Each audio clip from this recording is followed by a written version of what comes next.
शब ज़ुफ़ाफ़ का सदका वलीमा है और वलीमे की तलकीन करते हुए फरमाया वलीमा करो चाहे एक बकरी से ही क्यों ना हो।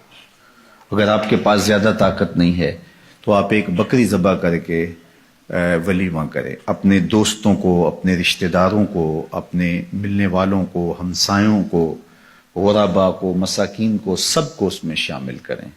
अगर आपके पास इस्तिताअत ज़्यादा है तो फिर आप जो है वो ज़्यादा से ज़्यादा लोगों को बुला करके उसमें शामिल करें और वलीमे पर अपनी खुशी का इजहार करें। ये जो 500, 600, 700 लोग लेकर बेटी वालों के ऊपर हमलावर होते हैं ना, इसको छोड़ दें। ये ज्यादती है। आपको खुशी है तो उस खुशी का इजहार अपने घर कीजिए, इसका रिवाज डालिए। ये 300, 400 लोगों की बारात लेकर हमलावर होना, बेटी वाला कर्ज उठा के मजबूर होके वो खाना तैयार कर रहा है। और पहले पता क्या कहते हैं, हमारे मेहमानों को खाना अच्छा देना और चाहे बेटी को कुछ देना ना देना। ये हमारे पास बड़े स्टेटस वाले लोग आएंगे, हमारे साथ जो आएंगे, खाना बस अच्छा दे देना। यहां से शुरू होता है, फिर उसके बाद कहते हैं ये भी दे देना, ये भी दे देना। यार जिसने बेटी दे दी उसने रखा क्या, और वो कर्ज उठा के तुम्हें दे रहा है। और इससे ज्यादा कमीनगी और क्या हो सकती है। इससे तो झोली फैला के गलियों में मांग लेते तो अच्छा था। इससे तो गलियों में मांग लेना अच्छा था, और तुम मजबूर बेटी वाले से मांग रहे हो और तुम्हें पता है कि वो कर्ज उठा के अपनी बेटी के लिए जहेज तैयार कर रहा है। एक दफा एक खातून मेरे पास आई, रोज ऐसे लोग आते हैं, तो उसने कहा कि खाने का मसला है तो आप हल कर दीजिए। जो गुर्बत की हालत थी उनकी, जो पोजीशन थी बच्ची के लिए, जो 2, 4, 10 जोड़े बनाए या जिस तरह हुआ उनका, तो मैंने कहा आपका घर भी किराए का है और मकरूज आप हैं, तो वो आप उनको समझा नहीं सकते।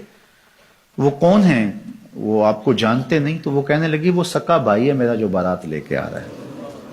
सक्का भाई है, बहन के यहाँ बारात लेके आ रहा है और बहन किराए के घर में रहती है और बेटी के लिए बमुश्किल 2, 4 जोड़े उसने बनाए हैं। वो कहता है कर्ज उठाओ, मेरे मेहमानों को खाना अच्छा खिलाना तुमने।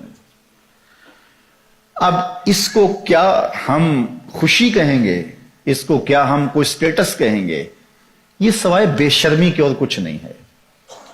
और मैं समझता हूं कि अमीर तो अमीर पे जुल्म करता है, गरीब भी गरीब पे जुल्म करते हैं। उस बहन को भाई कहता कि तेरी बेटी जवान है, मैं आऊंगा अपने बेटे को लेकर, निकाह होगा, 2 जोड़ों में घर ले जाऊंगा, मैं कोशिश करूंगा कि तेरी बेटी मेरे घर में खुश रहे और मेरी जानब से तुझे ठंडी हवा पहुंचती रहे। तेरा 1 रुपया भी नहीं लगने दूंगा, मुझे चाय पिला देना, बस इतना ही काफी होगा। तू मेरी बहन है, मेरे बाप की बेटी है, मेरा खून है। किस तरह मैं जो है वो गवारा करता हूं कि 50 आदमियों का बोझ तुम्हारे ऊपर लाद दूं, तुम्हारे घर में जो है वो एक फौज लेकर के आ जाऊं, हमलावर हो जाऊं इतने लोगों के साथ तुम्हारे घर में। क्या ये इंसानियत है और ये खुशी है? इसको खुशी नहीं कहते, ये ज्यादती है, ये जुल्म है। और ये रोज मुआशरे में हो रहा है, एक दूसरे के साथ हम कर रहे हैं। ये उन लोगों से पूछिए जिनकी दहलीज पे बेटियां बूढ़ी हो रही हैं और वो बेचारे फिक्र में हैं कि किस तरह इनको घर से उठाया जाए। गरीब आदमी तो उठ नहीं सकता जिसकी 4 बेटियां, सारी जिंदगी कमाता रहता है और दूसरों के घर भरता रहता है और वो फिर भी खुश नहीं होते। वो बेचारा अपना आप बेचना पड़े तो बेच के भी लगा दे, लेकिन फिर भी खुश नहीं होते।